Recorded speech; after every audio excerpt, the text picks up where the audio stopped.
Après 2 jours d'intenses travaux de réflexion à Cotonou, la cité historique et touristique de Ouidah pour la détente.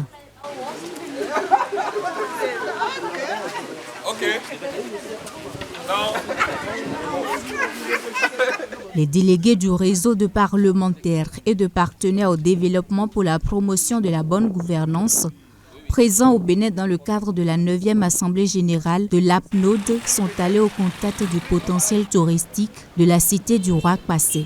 Pour qu'ils puissent découvrir ce que nos aïeux ont vécu sous l'esclavage et le fait que le Bénin ait décidé de garder ça en mémoire.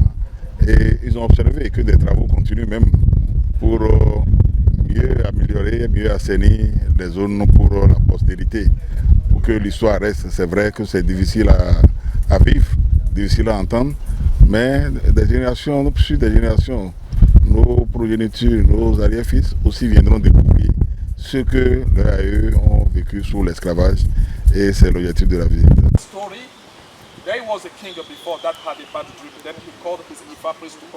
Rattrapé ici, en fin de parcours dans la forêt sacrée de Ouidah en pleine curiosité, avec les 2 guides commis pour leur faciliter la compréhension aussi bien en français qu'en anglais.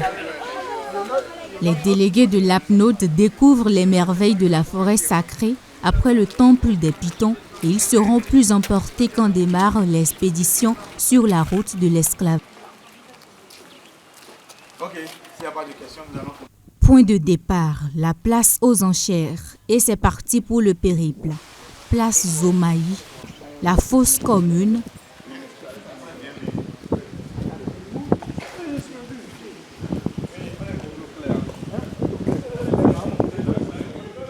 l'arbre de l'oubli, puis la porte de non-retour. Plus de 3 heures d'horloge remplies d'émotions, de curiosité, des échanges nourris, des questions pour mieux comprendre, de la tristesse aussi. Vous savez, vous pouvez lire, mais dès que vous êtes sur place, vous touchez, vous voyez des visus, vous touchez, vous sentez ce qu'ont vécu nos aïeux, il y a de quoi être ému. Je suis d'abord ému premièrement parce que il s'agit de nos ancêtres. Deuxièmement, parce que l'État béninois a pensé à commémorer ses ancêtres qui sont partis sous d'autres rivages et que dans l'Afrique subsaharienne, qu'on puisse avoir le sens de l'histoire, non seulement pour les esclaves, mais pour tout ce que nous avons visité, la forêt sacrée, le temple de Python. Vraiment, je suis tellement marqué et je pense le transmettre à mon peuple et dire ce que j'ai vu. Et donc moi je suis très heureux de découvrir que le Bénin a conservé précieusement les traces de cette douloureuse histoire qui est la nôtre. Et je parle de la traite des esclaves. Alors c'est en même temps, c'est une découverte pour moi. Il y a une part de tristesse parce que ce sont quand même nos aïeux voilà, qui ont été traités de cette manière-là. Mais le plus important, c'est que nous, Africains, que ça nous donne à réfléchir. Que nous puissions nous dire qu'il est temps de nous prendre en main nous-mêmes, de penser notre avenir, sans l'accrocher à qui que ce soit. Penser notre avenir, bien sûr, on va collaborer avec tous les autres peuples du monde, mais il faut d'abord que ce soit nous-mêmes, Africains, qui pensons notre avenir pour préparer les générations futures. On ne sort jamais du périple de la route de l'esclave sans se transporter dans ce qu'ont vécu les plusieurs milliers d'âmes capturées et transportées outre-mer. C'était très émouvant.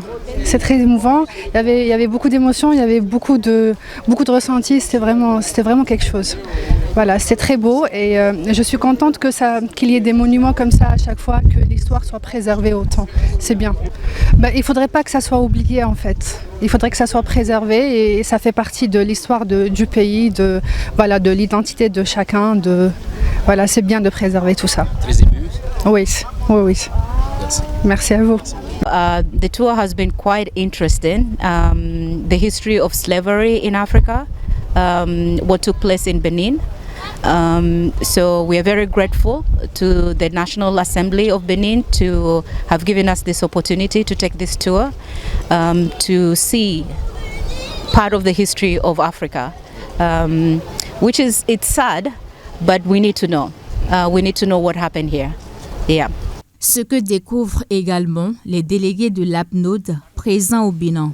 C'est une ville de Ouidah en plein processus de rénovation, toute chose qui conforte l'existence même du réseau. L'APNOD, c'est plus de 700 parlementaires de 29 pays africains.